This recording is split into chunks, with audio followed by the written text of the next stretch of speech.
Shalom, back in part 4. My people are destroyed for lack of knowledge. We're going to close it out here in part 4. So I'll try to give you as much as I can to get in, as many precepts that I can to give you understanding. We'll start here in Isaiah 65 and 2. I have spread out my hands all day unto a rebellious people, talking about you two-thirds of Israelites, you Negro, Latinos, Native Americans, which walketh in a way that was not good after their own thoughts. And again, your thoughts are not his thoughts, your ways are not his ways, as you read in Isaiah 55, 8 and 9. Okay? Let's read the NOT version. All day long I open my arms to a rebellious people, but they follow their own evil paths and their own crooked schemes. Got that? All right? Well, again, there's judgment prepared for you people, man. All right? Give me a minute here. All right, this is Ezekiel 21. I'll start at verse 8. Again, the word of the Lord Yahweh came unto me, saying, Son of man, prophesy and say, thus saith the Lord Yahweh, is to say, excuse me, say a sword is sharpened and also furbished. Okay? It is sharpened to make a sore slaughter. It is furbished that it may glitter. Should we then make mirth? Mirth meaning, we have enjoyment, amusement, fun. Is that the time that we're living in? Absolutely not. We're living in the time of judgment. Okay? We're in World War III, people. It's a conventional war. We've been in it. And it's going to stay there, but it's going to turn into what? It's going to turn into a thermonuclear war. Okay? Why? And not because they're going to want to press the buttons. It's not what they want, and it's not what they say, these world leaders. Okay? So you can forget that. It is what is written in the scriptures. It is the will of the Lord. It is prophecy. Okay? That the missiles will come, all right?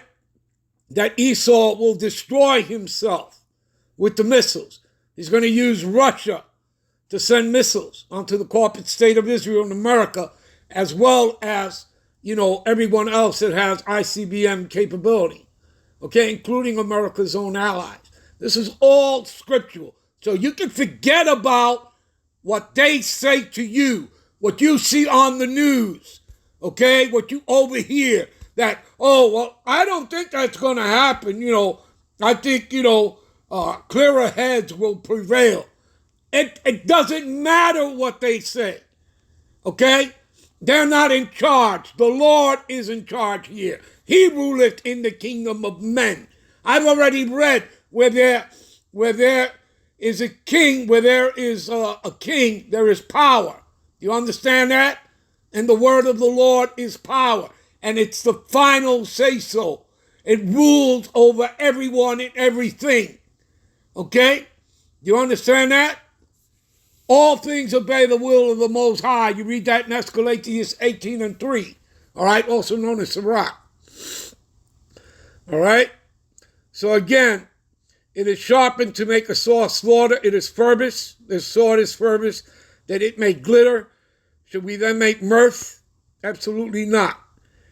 It cometh, it condemneth the rod of my son, which would be Yahushai, as every tree. And he giveth it to be furbished, that it may be handled. This sword is sharpened, and it is furbished, to give it into the hand of the slayer. That slayer will be Esau. Okay? Coming down on you with great wrath, as you read in Revelation 12 and 12. All right? For the devil has come down onto you having great wrath, knowing that he hath but a short time. All right? When you go into the word devil, it's talking about man, not somebody in a red suit with two horns, a tail, and a pitchfork. All right? All right? You understand that? Cry and howl, son of man, for it shall be upon my people. See? Because judgment starts with the nation of Israel. Okay? And it shall be upon all the princesses of Israel terrors by reason of the sword shall be upon my people. Smite therefore upon thy thigh. There you go, people. All right? Give me a minute. This is Isaiah 30:1. Woe to the rebellious children, saith the Lord Yahweh, that take counsel, but not of me. You see that? So in other words, you 2/3 club of you Negro, Latinos, Native Americans, you have no covering. You're as naked as Adam and Eve were. And again, we're not talking about being without clothes on, okay? In other words, you trust not in the Lord, okay? You're disobedient, okay? They take counsel, but not of me. So you take counsel of Esau. You trust in man, all right? You trust in all his deceptions and lies, and that's what he was set up to do. See, that take covering, all right, but not of me, all right? Counsel, but not of me. And that cover with a covering, but not of my spirit, see? Not of the Lord, that they may add sin to sin. You see? Give me a minute.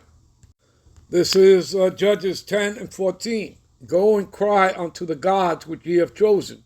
Yeah, those gods made of those statues made of wood and stone. Okay? That's all idolatry, people. Okay? Which is sin, transgression of the law. 1 John 3:4. So go and cry unto those gods which ye have chosen. Let them deliver you in the time of your tribulation, as in Jacob's trouble. You see that? Go and cry out to the gods which ye have chosen. Let them rescue you in your hour of distress. Give me a minute. All right, and this is to close out 2 Ezra 16. All right, read on down. I'm not going to be able to get to everything here, but woe is me, woe is me. All right, who will deliver me in those days? The beginning of sorrows and great mournings, the beginning of famine, great death, the beginning of wars, right? As well as rumors of wars, of course. And the powers shall stand in fear. The powers meaning your government, your world leaders. And the beginning of evils. What shall I do when these evils shall come? Behold, famine, plague, tribulation are sent as scourges for amendment. All right, let me jump down here. For many of them that dwell on the earth shall perish of famine, and the others that escape the hunger shall the sword destroy. And that sword being that thermonuclear fire plus the concentrated laser fire of the chariot. And I'll end it here. Hopefully you all were edified. I'm out. I'm on to the next one. Shalom.